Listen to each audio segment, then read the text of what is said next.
Hi. Okay, so I must ask you, have you been watering your flowers? Whether that be metaphorical or literal, because I was looking outside during my last reading, and I have these two hanging flowers, and one of them is absolutely gorgeous. There's one that's hanging and there's one that's sitting on a cinder block. One is absolutely gorgeous, right? Like it's flowering, it's beautiful. And I look down, and while I'm finishing my last reading, I notice that the other one's all shriveled up and dry. And I am confused because I've been watering them the same amount, the same consistency. And I was just very confused as to why this pot is so droopy and dry and shriveled and sad, while the other one is blooming. So I asked you, have you been watering your flowers? Because it seems like maybe some of you have not been watering certain areas of your life, whether that be with love, time, attention, self-care, whatever it may be. I hope the birds are not too loud. Also, I did leave the slider door open, so we shall see. But yeah, what have you not been paying attention to? What have you not been watering? What have you not been nurturing? I will shut this actually.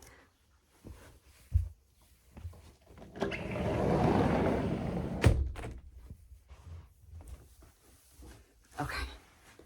Because what's important in our lives, we must take care of. So maybe it's time to reassess where you've been putting your time, effort, energy, Watcher. Interesting. Let's see what the cards have to say. It's not, this isn't something maybe you've done intentionally. You might have been busy. You might have forgotten. You might have, could be a relationship as well that you're not nurturing. Could be the relationship with yourself. I think I mentioned that as well. So yeah, I'm curious. Okay. Alright. What has my collective not been watering? Interesting. Maybe your whole life. No, I'm getting this definite Queen of Cups energy.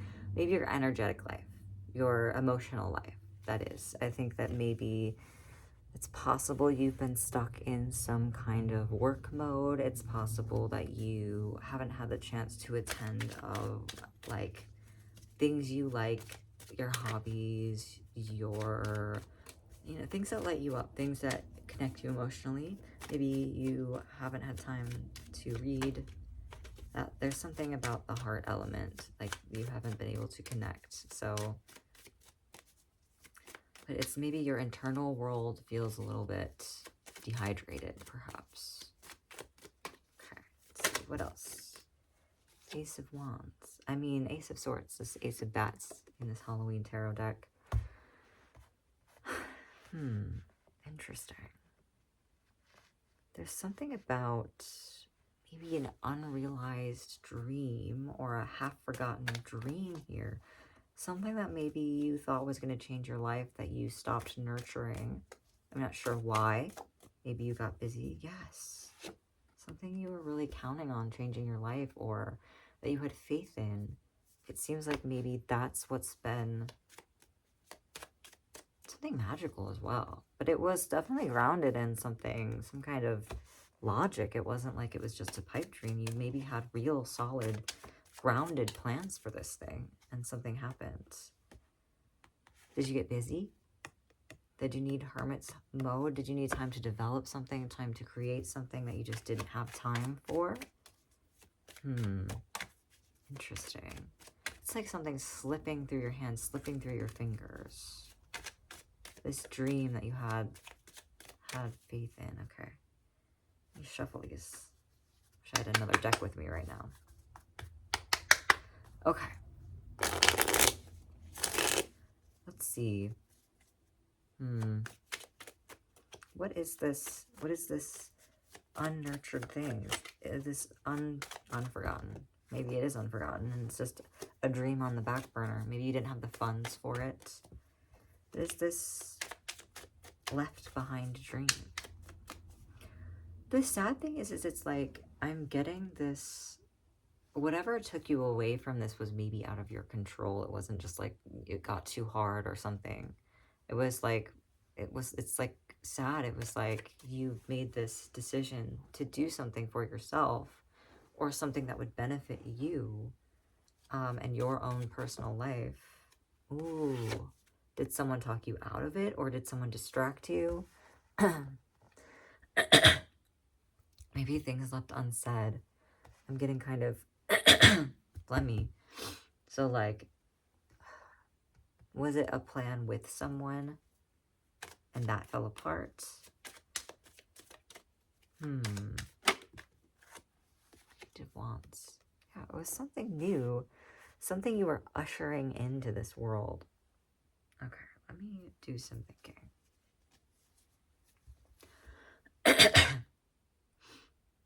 I'm being shown like a very interesting image of like, the idea is that you had an epiphany of some kind, whether that be like the idea for a business, an invention, or something more personal and dear to the heart, like a way you want to live your life, or a way you want to present, or a way you want to dress, or something connected to the heart space that makes you feel more authentic to yourself. And there may have been, I'm getting that something ripped you away from this, or took you away from this, distracted you. And maybe that people in your life weren't supportive, or that it was just a not ideal time for this to take off. I'm getting the feeling that this maybe has been really weighing on you, or has dimmed your light. And maybe it's time to reconsider this thing. And it might just be that you need it from a different angle, or that you need different people in your life, or maybe you have that now. Yeah. Okay, so there's this like, this energy of sort of the ball is in your court now. And we have the Fool and the Eight of Wands. So whatever this is, I think Spirit is encouraging you to make the change. And it's interesting that, you know, we have Eight of Wands as opposed to like the Tower, because I think that maybe there's a lot of fear that whatever this is will destroy everything in your life. But it's possible that that's an old fear operating from an older version of you, or a different part of your life. But that's no longer the case, is kind of what I get. I get that either things are changing for you, or it's worth the change now to you. Like, it won't be a Tower moment if people in your life disapprove of this, because you already know that, right? It won't destroy your world to be not supported by certain people, because you already know their opinions on this specific thing. And so, but there's still that fear that you had when you first came up with it, or first discovered this, first had the epiphany. But you're kind of more in this Fool energy now. I think maybe it's gotten to a point where you're like, my life is not worth living without me exploring this. Like, I think I get this image, and this might be a very specific message for some of you, but like, it's like this feeling of, my world is so shitty now. I think that I owe it to myself to try to do something to make it better. And that like, whatever the outcome is, or whatever the fallout is not going to be worse than whatever I'm currently living. That is like, that's the energy that I'm getting from this moment. And kind of from this Fool card of like, well, I've never done this one thing. It's always been on the back of my mind. Maybe this will help.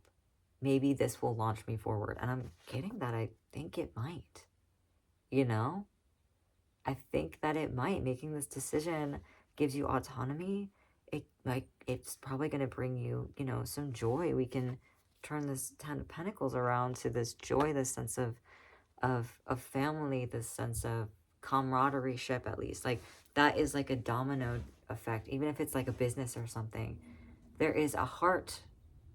There's a, oh wow, a baby deer, a fawn, me. two of them. They're just grazing in the orchard next door. Oh, wow. So maybe fawns or deer, they're white-tailed deer, so maybe that is relevant to you. They're so freaking cute. There's a whole family of deer that live in the overgrown orchard next to my house. 9 of Pentacles. Yeah, there is this feeling of stepping in, and maybe that, like, the deer, all I can think of is like this is your new life. Like, this is you walking out on new legs, putting your best foot forward, starting something new. And my 9 of Pentacles is sort of a card of autonomy. It's a card of being close to what you want. It's a card of, you know, you're almost there. And I think that's what it is for you. I think that there is this lingering what if in your mind that comes up maybe pretty frequently. That it's like, but what if I was her? What if I was so close? What if I just made that decision? What if I was the fool? What if I just took the first step? Like, what if I tried this thing for real? What if I put my foot down? If I really did it, if I really went for it? And I think that's the message here, is encouraging you to try this thing. It's your time to shine. Like, it's your turn. It's your turn to stop putting others. Sorry, I just saw the strangest bug. It was zooming. So, like, that's the vibe I'm getting. Like, that is you. I think it's just a ginormous spider, which actually is very unsettling to me. But I've never seen a spider sprint across my driveway before. That was so weird. It was huge. So maybe that's you. Maybe spiders are relevant, important. You know the word I'm trying to say. Significant. A sign. A synchronicity. But yeah, there's like this speed. Like, I think you're ready to just like take off blindly a little bit on this new adventure. And I think you'll be surprised at the way your life looks. Because maybe when you let this go, the people in your life were very different, or the structure of your life was very different, or you were just younger and unable to assert your own autonomy. There is this feeling of surprise, perhaps, at how people will react and how much support you might get. And you might even find yourself surprised at the fact that you get support in the places you didn't expect it from. Or maybe even strangers. Yeah, this is your joy. This is your move. This is your moment to bloom, to grow, to water your own garden, to nurture that long forgotten part of yourself, so that it too can bloom. Okay, yeah. Last message. Look at that. Look at this. I can't make this shit up, dude. You're the star. You're the star of your own life. You're the star of the show. This is a theme that I experience a lot with this collective. Like, a lot of my videos, this is the theme, is it's about taking back what's yours. It's about taking back your autonomy. It's about building a life for yourself that's not... because so many of the people in this collective are such givers. They are people who will always help others. They will always put their feelings, their ideas on the back burner or second in order to lend a helping hand, or even just to not rock the boat. And so a big lesson of the collective here is autonomy and boundaries and taking what's yours and understanding what you deserve. And that is why this message is so important: to water your own garden, to move towards something that feels authentic to you, and not from a place of, individualism, right? It's not from that place of everything is mine and I get what I want. It's from that place of we cannot build healthy community without first building our own healthy life. We can't ask for things from our community unless we know what we want or we know what we need to ask for. And so that's why this is so important. And the closer you are to living a life that feels the most, that allows you to feel the most authentic or be the most authentic version of you, that is what inspires change in others. That is what allows you to connect with others. That is what allows you to build something greater than yourself, more than just pouring out of an empty cup. So yeah, that is important. And it's time to let go of that old version of yourself and move into this one. You're allowed to, and you deserve that, and it's encouraged. So thank you for being here and for reading for me. Maybe you read me too. No. Thank you for letting me read for you, rather. And yeah, if you want to share what it is that you have yet to realize or feel called to realize now, then please do. I love hearing from all of you guys. But until then, I will see you next time. I love you, and bye.